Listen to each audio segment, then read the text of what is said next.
Aku sudah lama mencari gereja tempat Roh Kudus bekerja.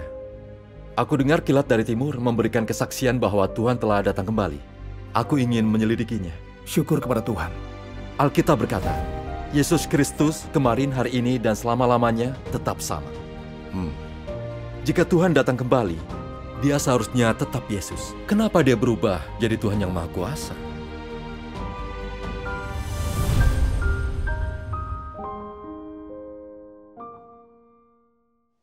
Alkitab berkata, Yesus Kristus tetap sama kemarin, hari ini, dan selama-lamanya.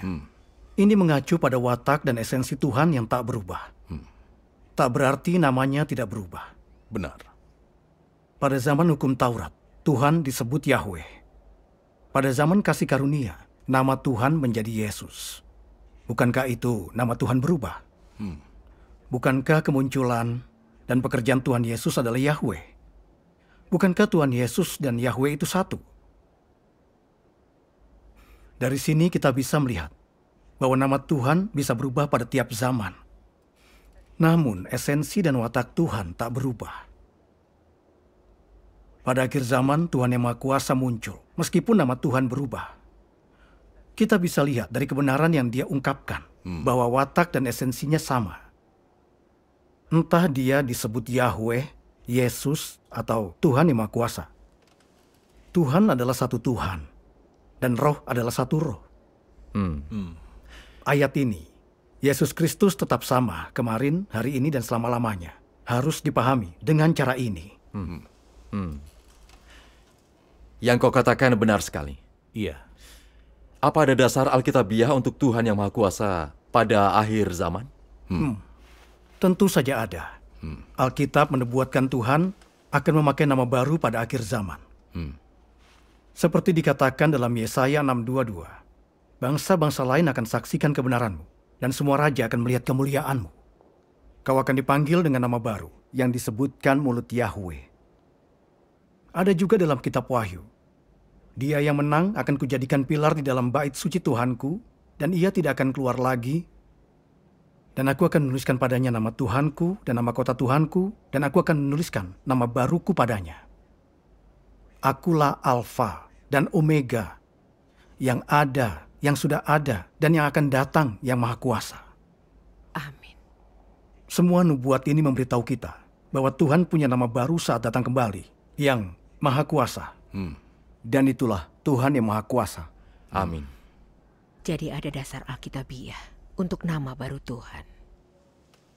Untuk kebenaran nama Tuhan akan jelas saat kita membaca firman Tuhan yang Maha Kuasa. Baiklah. Iya. Di tiap zaman dan tiap pekerjaan, namaku bukan tanpa dasar, tapi mengandung makna penting yang mewakili. Setiap nama mewakili satu zaman. Yahweh mewakili zaman hukum Taurat, dan adalah sebutan kehormatan bangsa Israel untuk sebut Tuhan yang disembah. Yesus mewakili zaman kasih karunia dan merupakan nama Tuhan bagi semua yang ditebus selama zaman kasih karunia. Di tiap zaman, Tuhan lakukan pekerjaan baru dan disebut dengan nama baru. Bagaimana mungkin Dia lakukan pekerjaan yang sama pada zaman berbeda? Mana mungkin Dia melekat pada sesuatu yang lama? Nama Yesus dipakai demi pekerjaan penebusan. Akankah Dia tetap bernama Yesus saat kembali di akhir zaman dan lakukan penebusan? Mengapa Yahweh dan Yesus adalah satu, tetapi dipanggil dengan nama yang berbeda pada zaman yang berbeda? Bukankah karena zaman pekerjaan mereka berbeda? Mungkinkah satu nama merepresentasikan Tuhan seutuhnya? Jadi, Tuhan harus dipanggil dengan nama yang berbeda pada zaman yang berbeda, dan Dia harus pakai nama itu untuk mengubah dan merepresentasikan zaman itu. Karena tiada satu nama pun yang dapat sepenuhnya merepresentasikan Tuhan. Dan tiap nama hanya merepresentasikan aspek temporal watak Tuhan di zaman tertentu, maka tiada lain kecuali namanya mewakili pekerjaannya. Jadi, Tuhan dapat memilih nama yang sesuai dengan wataknya untuk merepresentasikan seluruh zaman. Amin. Aku pernah dikenal sebagai Yahweh. Aku juga pernah dipanggil Mesias. Dan orang pernah memanggilku Yesus, Juru Selamat dengan kasih dan penghormatan. Namun kini, aku bukan lagi Yahweh ataupun Yesus yang dulu orang kenal. Aku Tuhan yang datang kembali pada akhir zaman, yang akan mengakhiri zaman ini.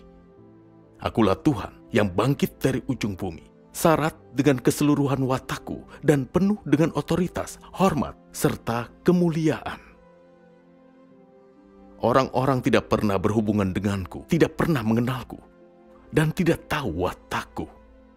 Sejak penciptaan dunia hingga kini, tak satu pun pernah melihatku.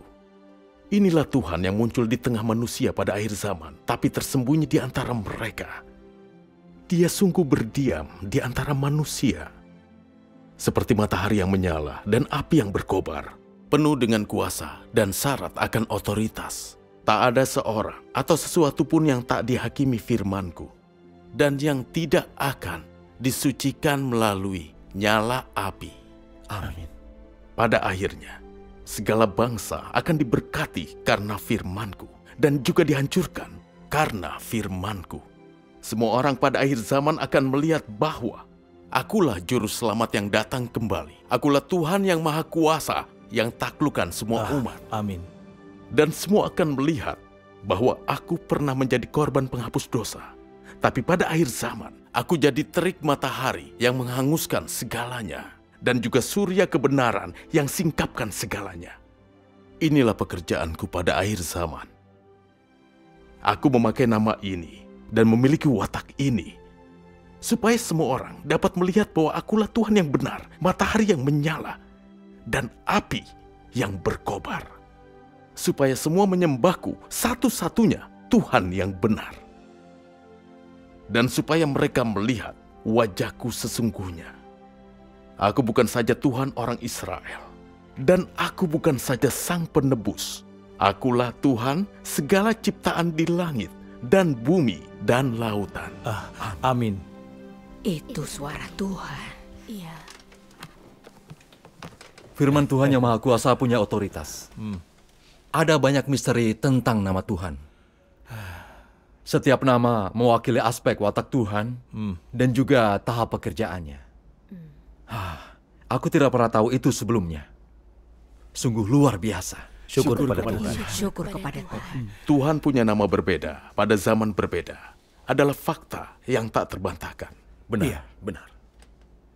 Meski Tuhan punya nama berbeda pada tiap zaman dan lakukan pekerjaan berbeda, esensi dan wataknya tidak berubah. Hanya ada satu Tuhan. Dia bekerja dan membimbing umat manusia. Pada zaman kasih karunia, Tuhan menjadi daging dan bekerja menebus umat manusia dengan nama Yesus. Dia berinkarnasi lagi pada akhir zaman sebagai anak manusia, muncul dan bekerja dengan nama Tuhan yang Maha Kuasa, ungkap kebenaran dan lakukan penghakiman. Tuhan yang Maha Kuasa gunakan firman untuk menghakimi orang, juga untuk menguji dan memurnikan kita. Dia menyelamatkan kita dari watak rusak dan jahat kita, dari kekuatan iblis. Syukur kepada Tuhan. Syukur kepada Tuhan. Tuhan yang Maha Kuasa membuat sekelompok pemenang. Mereka korbankan segalanya untuk mengikuti Tuhan, menjadi saksi atas penampakan dan pekerjaannya. Mereka menyebarkan Injil Kerajaan ke seluruh penjuru dunia. Amin. Fakta menunjukkan bahwa kerajaan Kristus sudah muncul di bumi. Amin. Amin. Syukur kepada Tuhan. Selama ini kita berkata, pada akhir zaman Tuhan datang kembali untuk menghakimi, mengupahi yang baik dan menghukum yang jahat. Kini kau berkata, Tuhan yang Maha Kuasa ungkapkan kebenaran dan lakukan penghakiman. Sepertinya, nubuat Tuhan telah digenapi. Itu seharusnya benar.